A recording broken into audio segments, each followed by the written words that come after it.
Good evening and welcome to Express News with me, Deepika, your daily half-an-hour window that brings you all the latest news and updates from the country and the world in just 30 minutes. Let's begin. After the successful completion of official engagements in New Zealand's Wellington, India's President Draupadi Murmu attended a community event organized by the Indian diaspora in Auckland.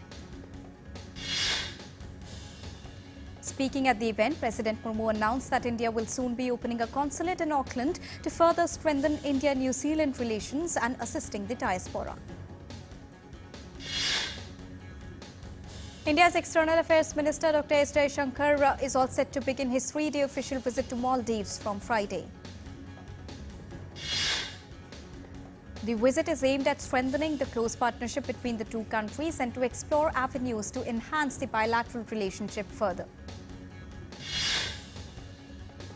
Speaking about the Indian nationals in Russian army in the lower house of the parliament, Dr. S. Jaishankar reiterated that India is committed to bring back the stranded 69 nationals in Russia under Prime Minister Narendra Modi's leadership. External Affairs Minister Dr. S. Jaishankar also said that the trafficking issue is being handled by India's Central Bureau of Investigation and the government is taking the issue very seriously. Preparations are underway for Independence Day in the national capital as Indian Army personnel rehearsed a 21-gun salute at the Red Fort on Friday. Honouring heroes on Independence Day this year, special invitations have been extended to ASHA and ANC workers across India to join the celebrations at Red Fort. Ahead of the 77th Independence Day, the Indian government has launched the third edition of Har Ghar Tiranga campaign starting from Friday. The initiative aims at fostering unity and pride and has seen success over the last 2 years. The campaign has seen over 23 crore tricolour being hoisted in Indian homes. Ahead of the Independence Day celebrations, the Delhi Police Special Cell has apprehended Rizwan Ali, an ISIS module terrorist. The police said that Ali was part of the Pune module of ISIS and had been absconding. Tarang Shakti, largest multilateral air exercise in India, witnessed multiple fighter jets in action on Day 2 in Sulla. The second phase of the exercise will be held from the 29th of August till the 14th of September at Rajasthan's Jodhpur. Australia, Bangladesh, Greece, Singapore, United Arab Emirates and United States will participate in the exercise with their assets. Election Commission of India delegation led by CEC Rajiv Kumar arrived at Srinagar on Thursday to review poll preparedness in Jammu and Kashmir. The ACI directed for the updation of the electoral rolls in the valley. After 10 days of relentless rescue efforts, the Indian Army bid an emotional farewell to the people of Kerala's Wayanad as they began withdrawing from the disaster-stricken areas. The rescue operations by Indian Air Force helicopters in Kedarnath Valley continue at full pace. Mi-17 helicopter airlifted stranded pilgrims and 750 kilograms of relief material after negotiating challenging weather conditions. The UP government has started a special train showcasing the 1925 Kakori train incident to mark the 100th anniversary of the event from India's freedom struggle. Earthquake of 3.3 magnitude jolted Himachal Pradesh with Mandi being the centre on the wee hours of Friday. The quake struck at 9:53 a.m. as per Indian Standard Time in the morning, with Mandi being the epicentre with the depth of 5 kilometres. The Apex Court of India has granted bail to former Deputy Chief Minister of Delhi Manish Sisodia nearly 18 months after he was arrested by the CBI in alleged liquor policy case. The Delhi High Court will give its ruling on former IAS officer Pooja Khedkar's plea on August the 12th. FIR against her alleges her allegations that she faked her identify to gain more attempts in the civil services examination. Now moving on to international updates in business news, Indian benchmark indices was strong on the 9th of August. At close, the Sensex was up 1.04% at 79,705.91. Nifty was up 1.04% at 24,367.5. Indian rupee ended flat at 83.95 per dollar on Friday. Rate of yellow metal in India was 69,660 rupees per 10 grams on Friday. Silver was trading at 80,550 rupees per kilogram on the 9th of August. Ghana opened its first commercial gold refinery in Accra. The refinery is a partnership between Rosie Royal Minerals of India and Ghana Central Bank with a 20% stake.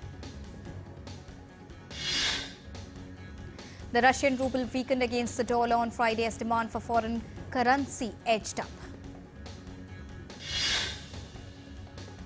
US stocks jumped on Thursday with all three indexes closing sharply higher. All of the S&P 500 sectors rose, led by gains in technology and communication services. Apple announced changes to its App Store after European Union accused the iPhone maker of breaking the bloc's landmark new digital rules. Apple said app developers will be able to communicate and promote offers for purchases available at a destination of their choice in the autumn season. With the ongoing developments in the neighboring nation of Bangladesh, Indian government has constituted a committee to monitor the current situation on the Indo-Bangladesh border. Former Bangladesh's Prime Minister Sheikh Hasina's son has assured that she will return to the country when the new interim government decides to hold the elections, though her participation in the election has not yet been confirmed. In a latest attempt to end the Gaza conflict, the United States, Egypt and Qatar have called on Israel and Hamas to resume negotiations over a ceasefire deal and hostage release deal. Leaders of the three nations called on Israel and Hamas to resume urgent discussions on the 15th of August to close all remaining gaps and implement a deal without a delay. Israel has agreed to send negotiators to the proposed talks, which are penciled in for the 15th of August in Doha or Cairo. Hamas, however, did not immediately respond to this.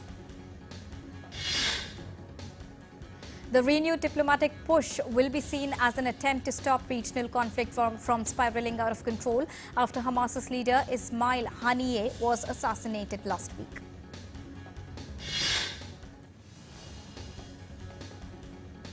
In a telephonic conversation with Israeli Defense Minister Yoav Gallant, U.S. Defense Secretary Lloyd Austin discussed the U.S. steps in the Middle East to defend Israel and Gaza ceasefire, stressing on ceasefire deal in Gaza that releases the hostages.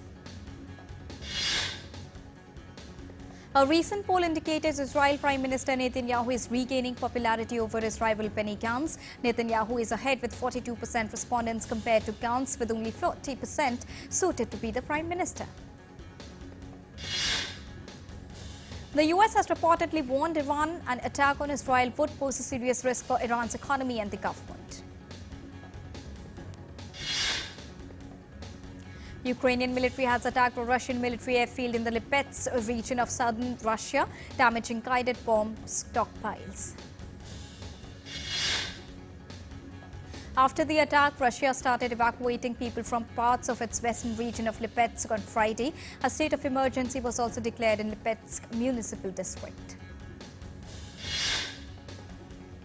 Moscow continued to fight against the Ukrainian military in Russia's southwestern Kursk region as well. The acting governor of Kursk region said a state of emergency had been introduced in the region. A 19-year-old Austrian teenager was arrested over an alleged plot to strike a suicide attack in Taylor Swift concert in Vienna.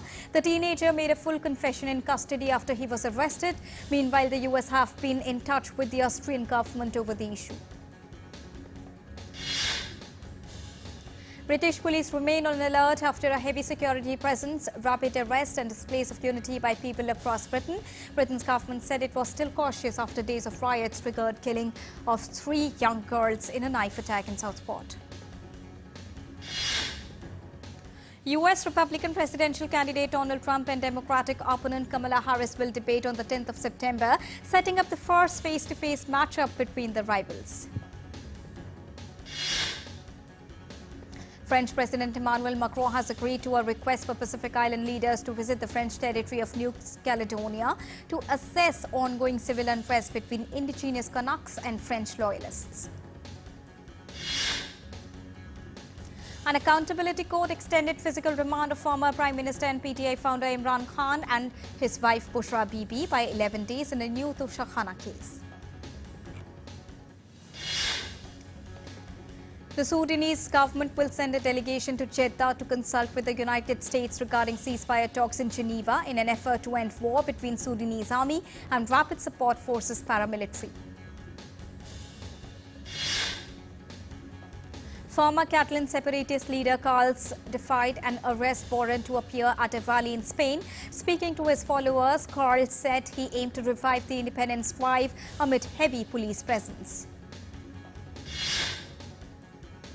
With increase in number of mpox cases reported, Africa is likely to declare the viral infection as a public health emergency next week. Africa has witnessed 1,000 deaths and over 27,000 mpox cases this year.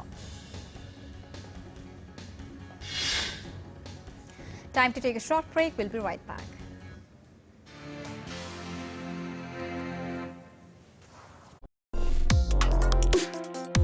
Complex issues, hidden agendas, twists and turns, strategic games. We think all dots are linked. We just need to connect them.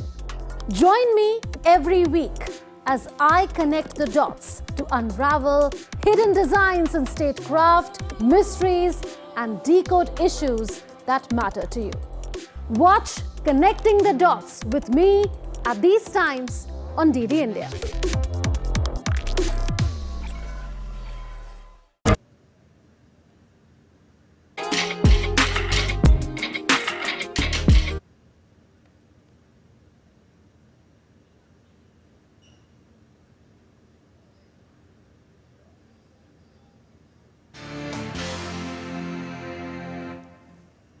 Welcome back after that short break. Let's continue. In global weather updates, North India faces relentless rain causing severe disruptions across the region. Uttar Pradesh and Bihar states brace for intense downpours. India's meteorological department issues orange alert for several states such as West Bengal, Sikkim, Assam, Meghalaya and Arunachal Pradesh. Rainfall in the hardest hit Uttarakhand and Rajasthan could extend till the 13th of August. Japan Meteorological Agency issues its first ever warning of the risk of a huge earthquake along the Pacific coast. The authorities also issued tsunami advisories for coastal areas. Emergency services have been activated after the quake. Prime Minister Fumio Kishida cancelled his plans to visit Central Asia for summits, citing earthquake fears. Neighborhoods in southwest Florida submerged in floodwaters days after the tropical storm Debbie dumped heavy rains on the city. Debbie is currently spiraling northward towards Virginia, Maryland, Pennsylvania and New York. The National Weather Service said it would continue to weaken through Sunday. Flooding from a glacial dam outburst in Alaska's capital, Juneau. More than 100 homes have been destroyed. Local authorities warned the residents near the river to take precautions. Flooding began on Monday night after water spilled out from the glacial lake at Suicide Basin. A river in Peru has been heavily contaminated by waste from a nearby mine, sparking serious environmental concerns. Local authorities in Peru have responded to the risk to the water supply. Tests are underway to determine the spread and extent of heavy metals in the water. Hindu devotees celebrated Nag Panchami festival by offering prayers at snake temples on Friday. The festival falls on the Shukla Panchami as per the lunar calendar. On this day, devotees honor and seek the blessings of Nags to protect their families from evil eye and to bring prosperity. Government of China is planning installation of a lightning protection system at the ruins of St. Paul's Bureau to explore options on lightning with nation's heritage conservation entities. The light plans comes after a small batch of debris fell from the ruins of St. Paul's due to severe weather in mid-June. To promote book sharing and exchange in the community, pop-up library bookshelves will be established in 3 districts of China. First International Children's Arts Festival in Macau is happening throughout the summer, packed with family-friendly activities such as musical shows, art exhibitions, art camps and the workshops. The first Hong Kong Creative Aging Arts Festival was launched. It showcased over 100 senior artists through various performances and art events. The fiesta will also feature a variety of dramas, shows and exhibitions curated and performed by over 100 senior artists and performers.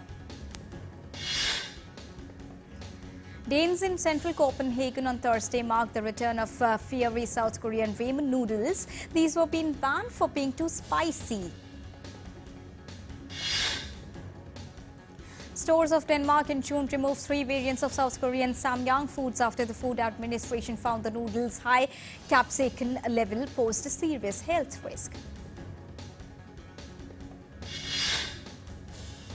The distinctive natural landscapes and rich culture of China's Xinjiang region attracts numerous tourists. In July, tourism revenue of the Ili River Valley marked a year-on-year increase of over 50%. In the river valley, local authorities leveraged the picturesque landscape of meadows, forests and endless fields of flowers to develop tourism offerings such as rafting, rock climbing and programs centered around the horses. American San Diego Zoo officially opened its new panda enclosure to the public. People could see a pair of Chinese giant pandas that were the first to enter the US in 21 years. Chinese ambassador to the US said the enclosure of panda is to celebrate the 45th anniversary of the US and China diplomatic ties. To give digital experience of ancient Chinese civilization, a special exhibition opened in Luxor in Egypt on Thursday. This exhibition marks the 10th anniversary of the establishment of the China-Egypt Comprehensive Strategic Partnership. After being launched into space in the year 2023, China's first batch of Idisia polycarpa tree seeds have successfully bred in southwest China's Yunnan province. The seeds returned to Earth and were sent to a space breeding. Idisia polycarpa is one of China's major woody oil tree characterized by strong adaptability, fast growth, high yield and high oil content. Scientists in Germany have found a fungi that can eat plastic. Hans-Peter Prasar, head researcher, believes that the fungi are unlikely to be a solution for stemming the global flood of waste. Fans of Taylor Swift gathered in Vienna to sing and dance and exchange bracelets. This was after her 3 concerts in the city got cancelled following confirmation of planned attack on the venue. The trailer for the sci-fi action flick Uglies is out, starring Joey King and Chase Stokes. The film will premiere exclusively on Netflix on the 13th of September.